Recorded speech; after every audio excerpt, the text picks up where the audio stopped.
আজকে আমি চলে গিয়েছিলাম পল্লিগ্রাম চ্যানেলের স্টুডিওতে গিয়ে আমাদের হাতে কি হলো না হলো সব জানাবো এই ভিডিওতে। তো চলো ভিডিওটা শুরু থেকে শুরু করি। আজকে আমরা বেড়াতে গিয়েছিলাম আজলামপুরের ওই লাইনে, আর আজলামপুরে পল্লিগ্রাম চ্যানেলের স্টুডিও। পল্লিগ্রাম চ্যানেলের রিয়াজকে কল করে জানতে পারলাম রিয়াজ স্টুডিওতেই আছে। বাড়ি থেকে বেরিয়ে আমরা সোজা চলে আসি রাধানগর ব্রিজে, আর এইটাই হচ্ছে সেই ভাইরাল রাধানগর ব্রিজ।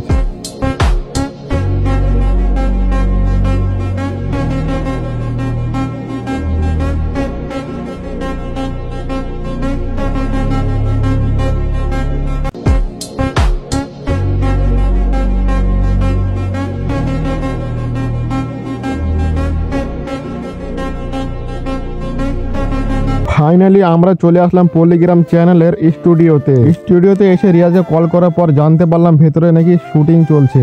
স্টুডিওর ভেতরে ভিডিও করা কোনো অ্যালাউ নাই, এর জন্য আমরা ভিডিও করতে পারিনি।